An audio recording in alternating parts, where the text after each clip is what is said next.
Welcome back to Rhode to Kerbin. This is episode 6 and we're just having a craft come back out of orbit. We've been doing a little bit of science in between episodes, so we've got a little bit of materials based science from high and low space, and yeah, we're going to need that for this episode, so please join us because we're going to try and put a Kerbal in space.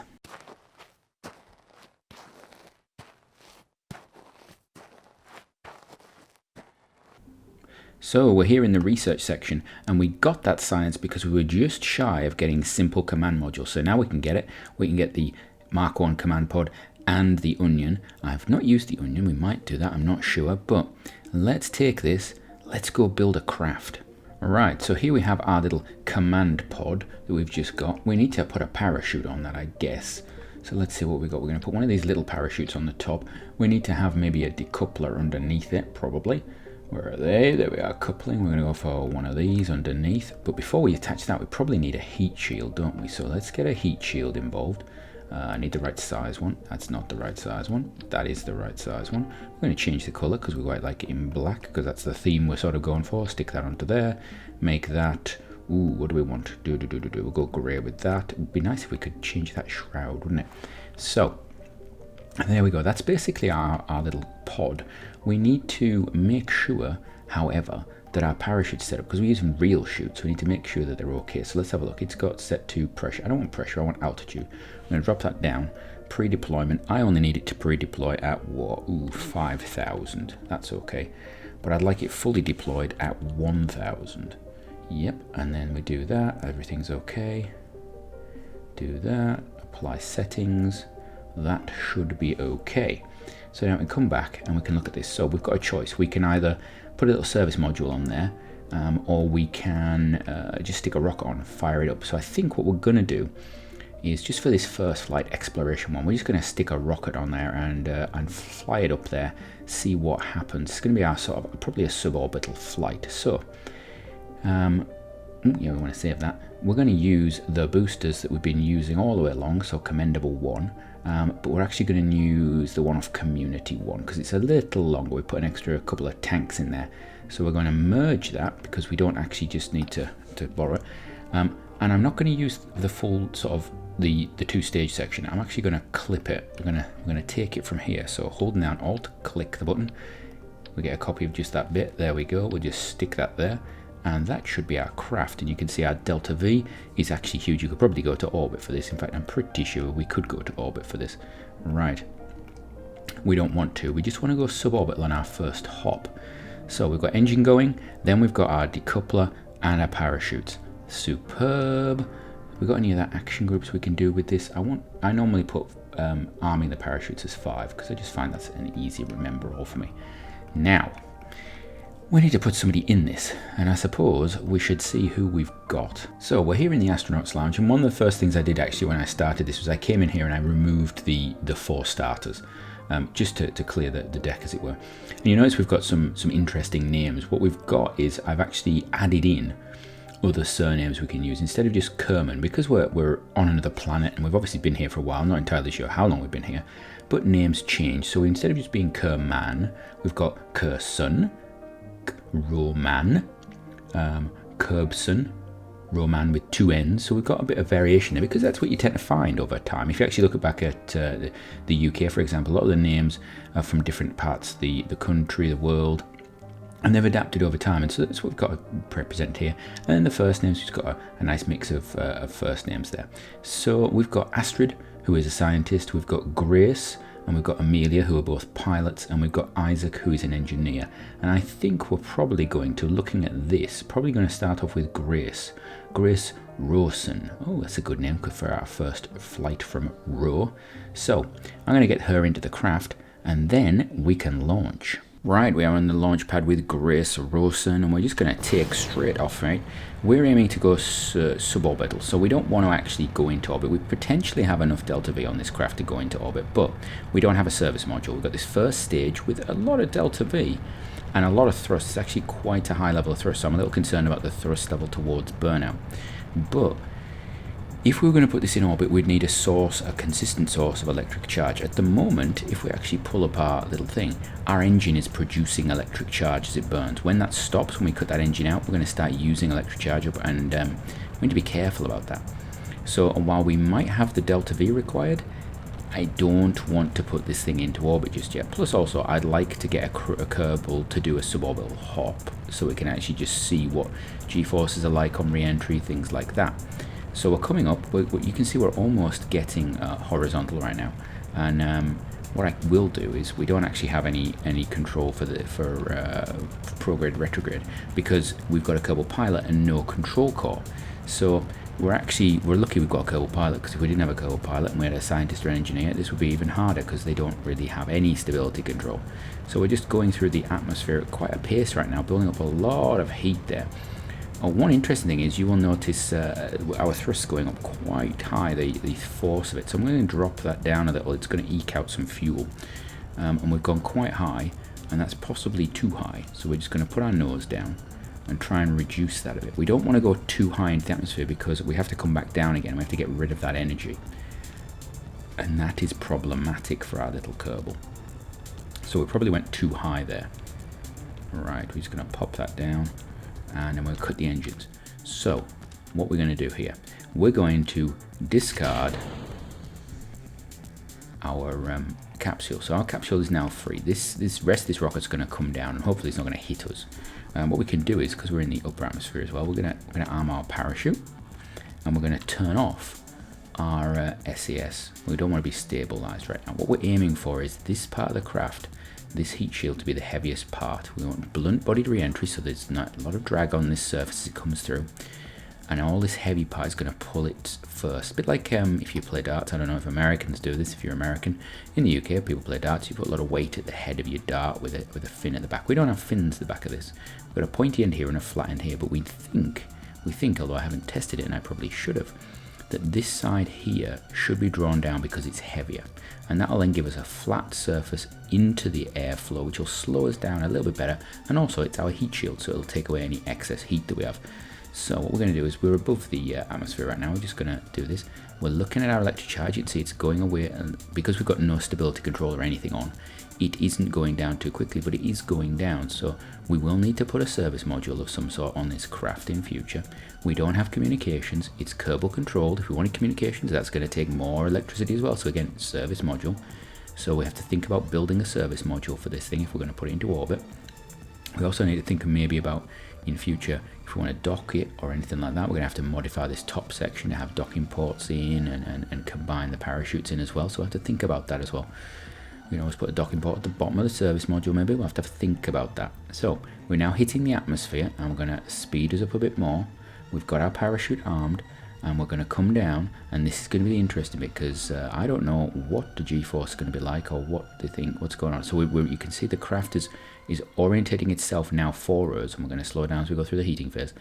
It's orientated itself for us, so that heavy heat shield is facing down, is facing forward. You see the heat shield is starting to get a bit hot there. We're starting to build up. We've got some ablator. Is it going to be eaten away? It's going away a little bit. We're losing a little bit of ablator according to that. Very, very small amount. So that's not bad. There we go. We've lost 1 unit of ablator. This is a very, this is not a heavy coming down situation. Oh, what's going on with our skybox there? That's looking interesting, isn't it? So, we've dipped down, and it looks like we are going to be okay, because, is that our shadow down there? Oh, and you can hear probably the explosions of, I would imagine, the rest of the booster coming down behind us. So that's probably burned up on its re-entry. So I think that's probably our shadow there. Our parachute's there. Now, I think I said about 2,000 meters up it would trigger. So that's going to let us bleed off lots of speed in this atmosphere. Oh, there we are. You can see the bits over there. There's the bits of where my mouse cursor is. You can't see them brilliantly. We might see them if we go through the clouds, before they hit down, because we're slowing down significantly. So we've got bits of rocket raining down on whatever's over here. I hope there's no Kerbals around here. Oh, so we've gone up 5,000. Okay. Now. Okay, yeah, so it must have gone up 5,000. I can't even remember what I set it to. That's terrible, isn't it? So we could probably bow it later. There we go. So we've got these parts of the rocket that are going to come down. Now, one of the big things I think with the Ares 1, which was the original planned sort of return to space for American, astronauts, was to use a solid rocket booster. Oh, that's coming down heavy. Was use a solid rocket booster to actually to launch them. And one of the concerns was that when they did something like this, they released their craft. That solid rocket booster would produce sparks and bits of burning debris, because that's what they do. And that could ignite or damage the parachute, and you could end up with killing people. We look as though we're coming down in either a swamp or a desert. It says sandy lowlands. So this is like an estuary, is it? It's all wet and horrible. Well, we're going to have to clean the capsule up after that anyway. So let's fast forward through this. We could get an EVA report, but I'm not sure we're allowed to yet because we haven't upgraded the astronaut complex. So what we'll do is we'll pop it down. Grace can give us an EVA report, and then we'll head back and see what we can spend our science on. We didn't actually do any science on suborbital. I've just realized we didn't do any crew reports or anything. So there we go. We're going to plop it down. Right, so we didn't get much from that mission, but it tested that we could actually re-enter, and that's important. We don't want to push our things too quickly, and it didn't cost us much. We've got the cash. So what we are going to do is we're going to take this, put a Kerbal in space. It's going to give us nothing to start with, but it does mean if we get into orbit around Rhode of 70 kilometers, we're going to be okay. Now to see if there's anything else we can do. Looking over the astronaut complex, after our last incident with EVAs, we can see that we can actually perform EVAs if we level this up. So we're gonna do that, and I think we're gonna modify our craft and put a service module on it, because I think we want to stay up there a little while and do some EVAs and some science. So let's do that. Right, here we are on the launch pad. We're just going to get going straight away. We have in the pilot seat, Amelia Kerbin saw a bit of a flash there. She looked a bit worried. She, in fact, generally looks worried. We're just going to start tilting over because we want to get over starting that as quickly as possible. So the aim for this flight is pretty much to try and get into orbit. But we want to get into a nice consistent orbit. We're going to go for about 100 kilometers up. We might see if we can go higher after a little while, but we're gonna get into that one stably first. We're basically going to trial this rocket and see how it goes. So we have our two-stage rocket. This is basically what we used for the Community 1 launch, the communications system, and for the Acuity 1, the scanning satellite. So we're reusing this rocket, and it's the two-stage component. It's done really well so far. So I think we might need to name it something. We might have to have a rocket family based on it, I think. So we've got two stages. We've got our service module up here as well as we come up, and we're trying to do our gravity turn.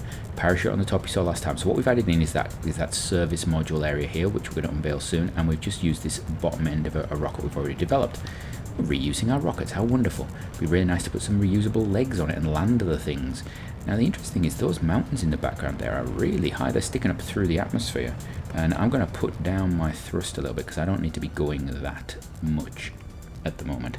So we're just going to drag it up there, and what I'm actually going to do is we're going to just tilt down to about here. There we go. And I'm also going to pop up my resources because I want to keep an eye on my electric charge. We will pop open the fairing up here in a minute so that we can get our solar panels out. But at the moment what we're actually using is this engine is just going to be providing electricity for us.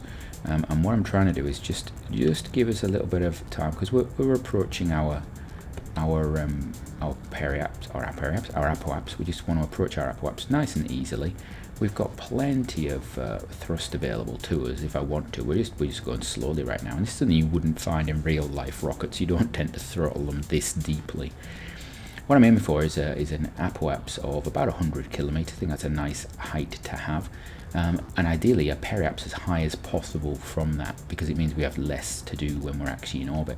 I don't want to leave this first stage in orbit because we've already messed up orbit enough with rubbish. So what we're going to try and do is dump this before it uses all of its fuel, but I have to keep that in mind because it's going to be tight. I think we could have got into orbit with just this stage. Getting back out of orbit again should have been easy with just this stage, but now we've got this service module. I do think we need the second stage. Possibly not, but if we want to use this craft for anything else, then we're gonna need it a second stage anyway. So we're basically forward planning, because I'd like potentially for this craft to go visit maybe Lua, maybe Armstrong definitely, and we may need to think about putting some sort of landing legs on the outside of it, or inside a bay or something like that, because it would be really nice to be able to land a craft on Armstrong, and the delta V requirement there is tiny, so that would be something we could do. And again, I'm just leaving this engine burning slowly because I'm just trying to bring this apps here up to a nice easy level. One thing to note, because I've got this here, when my mouse is over it, I cannot control anything, which is quite annoying actually. So I can hit the keys like crazy and you notice nothing's happening. So I have to be off it. So I may actually just move that up to over here, because then that's out of the way, because I like to move my mouse around. Delta V is the key for this thing right now, and I think we're probably going to do some for science about delta V, so I may put this into orbit and then we'll jump away and talk about how delta V is calculated, because delta V is basically the ability to change speed, how much speed change ability your craft has got at each stage, and obviously that is really dependent upon how much fuel. It's a lot of factors, so I think we're going to for science that once we get into orbit, because we're going to need to know a lot about this for getting to other places. But we're coming up to 90 now, 90 kilometers, and I think what I'm going to do is just keep rattling on there. We're not doing too badly at the moment. I just want to just hold it, and then what we're going to do is when we get to about, let's see, 100 there, we're going to close that off. We're going to detach. I'm also going to unveil this, so you can now see my solar panels, and we're going to put out my antennae. We've activated the parachute, so if anything goes wrong at this moment, the parachute is ready just in case. So there we go. That's our little craft in sort of semi-orbit, but we're not yet in orbit. You can actually see that we're still going to go back into the atmosphere, so we have to wait until we get to this point here. So what I'm going to do is, you can see on the here, we've actually got this this mod that actually highlights when we're in the atmosphere. I'm going to take us to here, we're going to stick a maneuver node in, and there we go. We're just going to pop it up, and the easiest way to actually do this is just keep prograding your maneuver node until they start, your prograde and your periaps and apoaps starting to rotate around, and if you put them at 90 degrees to where you are, you tend to find they're about as good as they're going to get. Okay, so there we go. You can see our communication system, how beautiful is that? Looks really nice there, just going around. You can see skimming there. Right, we're going to just accelerate forward in time to this, and then we've got some science already. Crew reports coming in. We're getting the science. We need this science because I've got to, look, you can see the booster stage there. So we're going to put this onto the marker. Ooh, there's a lot of torque in this now because we don't have all that extra mass on the back of it. So there we go. You can see, let's have a look. Is our electric charge? Our electric charge is going down a little bit. That may be because of the position that we're in, because we're actually in shade. So we're going to do that. We're going to wait until we get to this time, and then we're just going to fire our engines. We only need 87 meters per second. This is actually a really nice little launch that we've done. And we're going to do that. Get the thrust up, all the way up, and we're now in orbit. Wonderful, brilliant, and cut it. There we go, almost perfect. And then what we're going to do is actually, just to help us, we're going to put ourselves into normal. So you see there, we've got basically facing up and down like this, and it means that as we go around the planet, whenever the sun, the whatever that is, the stars are able to shine on us, we're going to have a solar panel in it. That there is our debris from the booster, so that is behind us now. It's going to go back down. It's going to burn up on re-entry, hopefully, and not leave too much rubbish everywhere. So, while we're in orbit, I'm going to hit a for science section, talk about delta V, and then you can come back and we can bring this thing back down to Rhode. Right, it is for science time, and this week we're going to look at delta V, because we keep throwing around the phrase delta V and people throw it around, but what actually is delta V? You can write it either as delta V or dV or delta V, triangle. The triangle is delta. It's a Greek thing. So what does it actually mean? Well, first of all, it means delta means change, and v is velocity, so it's change in velocity. So it's the change in velocity of your craft, not the change in speed, not the change in energy or anything like that. It is the change in velocity. Okay. What do I need to, know to figure this out? Well, you need to know the specific impulse of your engines. That is, how efficient your engine is, for the amount of fuel that you have, how much of that goes into making movement, to actually being released as energy that allows your craft to move. Okay, if you're interested in finding out about that, there's loads of stuff on the internet about what specific impulse means. It tends to be measured, particularly in Kerbal and in rocket science in general, in seconds, but you can use other sort of units of measurement. It tends to be measured in seconds because it's actually a nice international standard, because you can use weight. You can use weight as a factor in this, and mass, and because of that you get things like pounds thrust and kilogram thrust and Newton thrust and all sorts of things coming up and popping up. So people tend to resort to a nice simple system, which is specific impulse in seconds. The other things you're going to need to know wet mass and dry mass. What do we mean by wet mass? We don't mean take your craft and dip it in water. Wet mass means when it's fully laden. Before you start trying to figure out how much delta V you've got, how much ability to change speed you've got, you need to know what the actual mass of that craft is before you start. And the dry mass is pretty much once you've used the fuel up, the fuel for that engine that you're looking at in particular. So if you've got RCS on a system and you're not going to use it, you're not going to be using it to calculate your actual movement, you're going to use your main engines with a different fuel type, you're only measuring the dry masses losing that fuel type. I tend to do this in KSP in particular. I get the maths involved. When I want to just use RCS thrusters to actually to just do some of my maneuvers, because a lot of the programs will not actually use RCS to calculate your delta V change. And sometimes you just want a small delta, or you want a small delta V change, or you want delta V change on a small craft. An RCS thruster is actually a nice lightweight engine, but it's hard to calculate how much thrust you're going to get accurately. So you can do these equations with those really easily. So how do we actually do it? Well, it's actually a really easy equation. Delta V equals the ISP, which you can get off the engines, or you can look it up. Standard gravity, that's standard gravity on Earth, so it's 9.80665 or thereabouts. Now, although we use standard gravity, this isn't something that's going to change depending on which planet you're around. It's actually, the standard gravity isn't about where you are. It's actually just to standardize the equation, because we've actually using ISP without a weight component, without that involved. We're just using masses. And so you can go back and have a look. If you're really interested, go back, have a look at how the equation is formed, and you'll actually see that gravity's thrown in there because of that sort of standardization and using it throughout different areas, and because we haven't got a mass in the ISP value, or a weight even.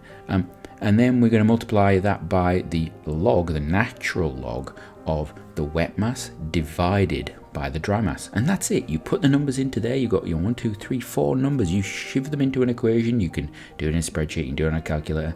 And you will get your delta V, your change in velocity. Right, now we've got that. Let's get back to this Kerbal thing. Right, so now you know a little bit about delta V and how to calculate it. We're going to do an EVA. This is our first EVA in space. So Amelia Kerbin is going to be our first Kerbal to walk in space. What's that? There isn't any monopilot in the EVA suit. Oh well, I've forgotten. Better not let go then. I think it's the key for this one. So Amelia, what we'd really like to do is we can't do a surface sample. I'm guessing no, we can't. But we can do an EVA report, so that's okay. So Amelia's just going to do an EVA report there for us. What we can do is just walk up and down a bit. Just do that. Would you like to let go, Amelia? Would you like to let go? I don't think that's a good idea, but we could do that. That's a nice shot, isn't it? Isn't that good? A Kerbal just floating around wildly in space. That's a brilliant. That's not at all scary, is it? You don't feel scared by that, do you? No, not at all. You're actually hovering. You're not actually touching the thing. That's amazing, Amelia. How have you done that? That is staggering. Right. Have you completed your task now? Almost. Yes, you are. You're done. Right. So what we can do is we can just transfer the data there. We're going to board the craft. And we've zoomed right out because that's what Kerbal does sometimes. Brilliant. Right. We're going to go around the planet a few times, and I'm going to plot our return, and then we're going to see Amelia come back down to Kerbin. No, not to Kerbin, to Rhode. We don't live on Kerbin. We live on Rhode. Oh dear. Right. Let's spin around the planet a few times and then come home. Well, it is future past me, so this is 24 minutes into the episode, and this is the first speedy upbit. You've done well if you've stuck with me this far without a speedy upbit, I think. So, yeah, we're just going to identify where we want to come down and put a maneuver node in there and try and bring us down. You see it's almost on the opposite side of the planet when I'm doing it. But what I will say while we're doing this, if there are any things that you would suggest, any ideas, anything you like, anything you don't like, please put a comment down below. Give me some ideas, give me some suggestions. Do you like the science bits? Do you not like the science bits? And yeah, like, subscribe. It really helps the channel. But I suppose we've now figured out how we're coming back. So yeah, right, we have set up our return maneuver node. So we're going to be trying to enter near the KSC. So we're just going to time warp until we get there. We're going to go into the shadow of the planet, follow that round, and we'll probably, because of the way this works, you have to actually do the burn away from where you actually want to land.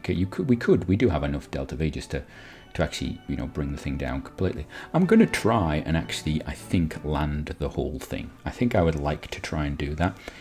Normally we just release the capsule, but we're going to give it a go.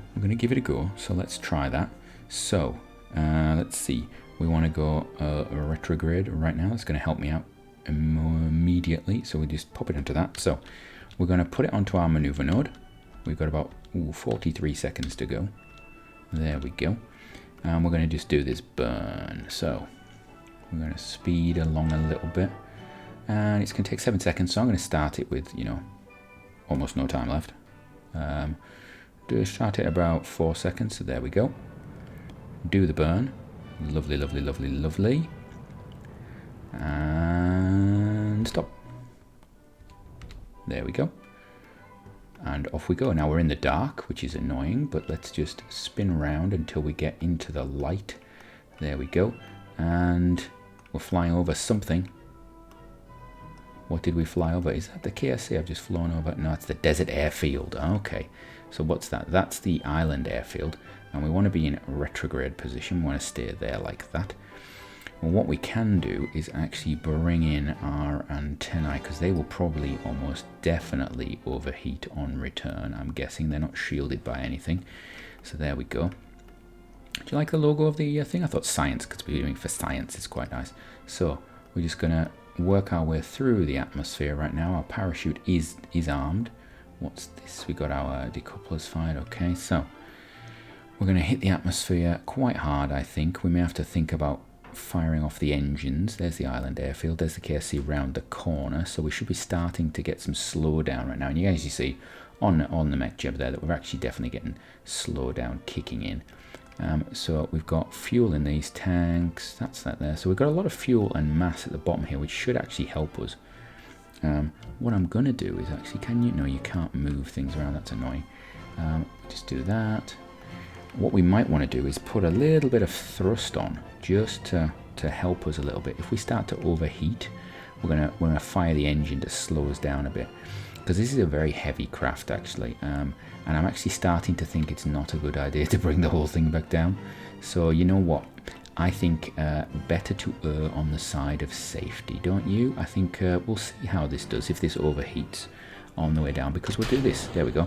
So we're going to watch how this overheats and see if it overheats. And we're going to turn off our orientation control a bit there.